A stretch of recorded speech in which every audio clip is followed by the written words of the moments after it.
Nachádzame sa v stánku Hondy a prinášame novinky z EICMA 2024. Noviniek bolo veľa, poďme sa pozrieť na ne, čo nám tu predstavili. A ako každý rok, aj tento rok sa odprezentovali všetky novinky v obrovskej sále, kde vybehli všetky motorky na pódium a presne tie si dnes predstavíme. Budeme mať turistov, budeme mať aj nejakú elektriku, ale na záver nám predstavili obrovské prekvapenie, ktoré do budúcna sľubuje veľa zábavy s Hondou. Poďme sa pozrieť na jednotlivé modely. My už stojíme pred novou Hondou NC750X. Hlavnou novinkou je nový svetelný podpis. Máme nové bočné línie a inovovaný úložný priestor. Honda ako prvá prišla s technológiou Durabio, ktorá využíva recyklované plasty s biozložkou, ktoré sú náročnejšie na poškrabanie. Rovnako tu máme inovované kotúče, ktoré sú pre tento rok novinkou. A nový je samozrejme aj displej, ktorý poznáme z minuloročných 500, prípadne staršieho modelu Transal. My už stojíme pred Hondou NT1100. Je to najlepšie predávaný touringový motocykel v Európe za rok 2023. Inováciou prešla predná maska po vzore skútra dobrodružného typu, ktorým je XADV 750. Nový je veterný štít, svetelný podpis. Novinkou pre modelový rok 2025 je tiež elektronicky nastaviteľný podvozok, ktorý mení nastavenia každých 15 milisekúnd. Nové je aj zadné sedadlo, ktoré je širšie a pohodlnejšie. Ale hlavne sme sa dočkali aj zmien na motore. Prepracovali riadiacu jednotku a poskytuje teraz lepší priebeh krútiaceho momentu v nízkych a stredných otáčkach. Bude sa dariť novej Honde NT1100 takto dobre aj v ďalšom roku? Toto je ona. My už stojíme pred krásnou klasickou novinkou od Hondy. Je to model GB350S. Prináša nový vzduchom chladený 350 kubikový motor. Vpredu nájdeme 41 mm tlmiče a 310 mm kotúč. Celé je to vybavené krásnym klasickým dizajnom. Tá motorka je jednoducho nádherne spracovaná a do toho nám trčí takýto moderný LED-kový svetlomet. Za mňa je to dizajnovo jedna z najkrajších mašín, ktoré sme dnes videli v predstavení Hondy. Ak hľadáš niečo malé, pre radosť do mesta alebo v klasickom štýle, toto môže byť motorka pre teba. PCX 125 prešiel tiež inováciou. Máme tu nový svetelný podpis. Je to modernejšie, je to agresívnejšie. Ale to hlavné, čo si všimne jazdec, je nový TFT displej, ktorý sme v tomto modeli doteraz nevideli. Máme tu možnosť párovania s mobilným telefónom cez aplikáciu RoadSync a celé je to krásne a prehľadné. PCX je vďaka týmto technológiám modernejšie a verím tomu, že sa mu bude na európskom trhu dariť ešte viac. Medzi predstavené novinky patrí aj tento elektrický skúter. My sme mali v redakcii túto sezónu model EM01. Toto je však oveľa komplexnejší stroj. Pod sedadlom nájdeme až dve baterky, ktoré predĺžujú dojazd na 70 km. Máme tu krásny moderný dizajn a hlavne takúto obrovskú dotykovú obrazovku. Model ponúka 3 jazdné módy, ale hlavne 70 km dojazd. To je elektrická verzia skútru od Hondy. Ale najviac vzrušujúcou novinkou je tento koncept motora V3. Ide o V-čkový trojvalec. Počujete dobre.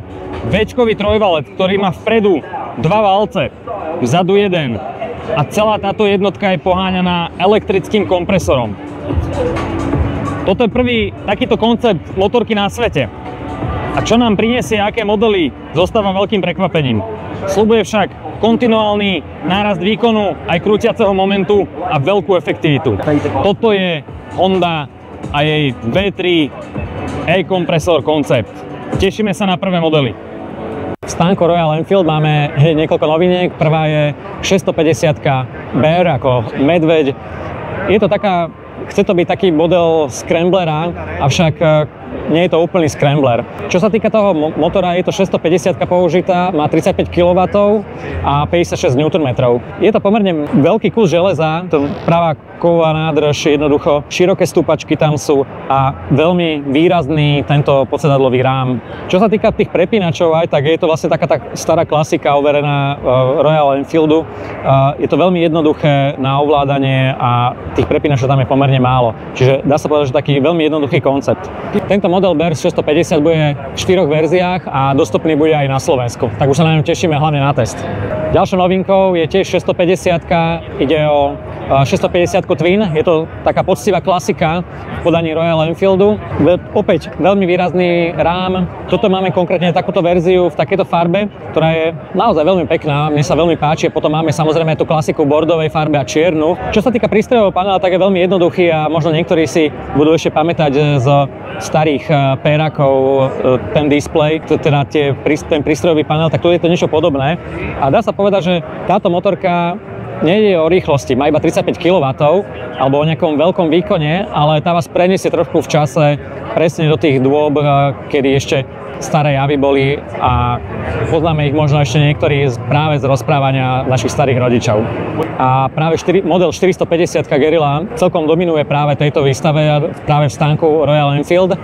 Je to jednovalcový 450-kový motor, 30 kW, no a motorka je celá pomerne úzká, vyzerá byť aj veľmi ľahká a ja si myslím, že na takéto jazdenie po tom meste, prípadne občas výjsť tým von, možno sa nezlakne ani nejakého ľahšieho terénu, tak je to úplne ideálne. Máme tu digitálny displej, ktorý už pri Royal Enfielde poznáme. Samozrejme aj tá nádrž má veľmi peknú zvolenú túto farbu a myslím, že veľmi príjemná aj do ruky, príjemná motorka.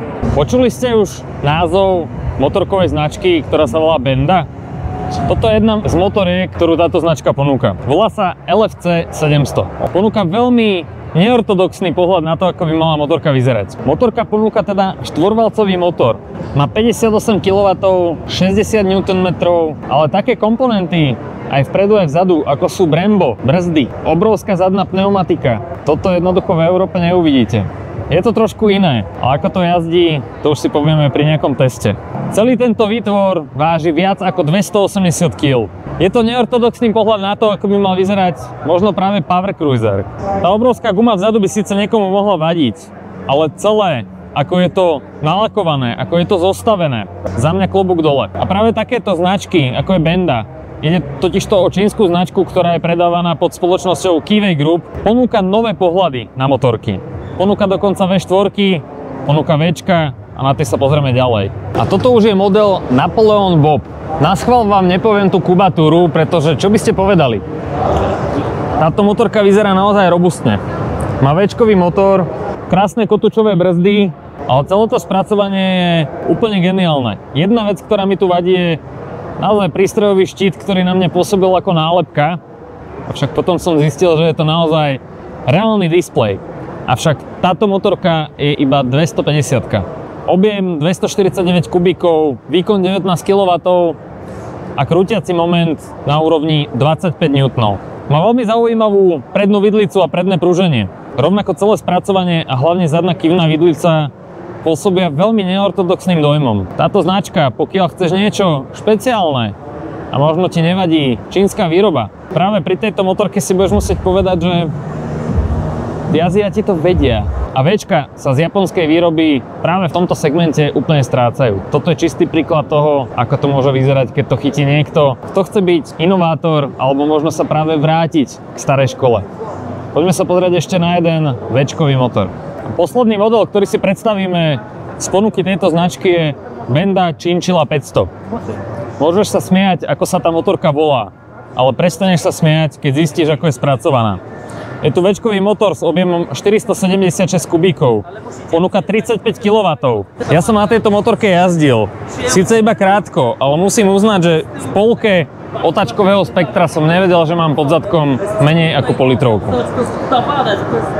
Naozaj tu spojili krásne lakovanú nádrž spolu s veľmi dobre spracovaným a nenápadným displejom, ktorý ponúka veľmi dobre čitateľné údaje. Táto motorka svojím spracovaním prekonáva v niektorých prípadoch aj japonskú konkurenciu v podobnej cenovke. To, či už by si sa rozhodol pre práve tento stroj alebo pre niečo z Japonska, hlavnou devízou tejto motorky je Včkový motor, ktorý vôbec, ale že vôbec nevyzerá, že má menej ako pol litra. Čo na tú Bendu poviete vy? Ak ste ju doteraz nespoznali, teraz už možno budete vedieť, o čo ide. Poďme na ďalšiu značku.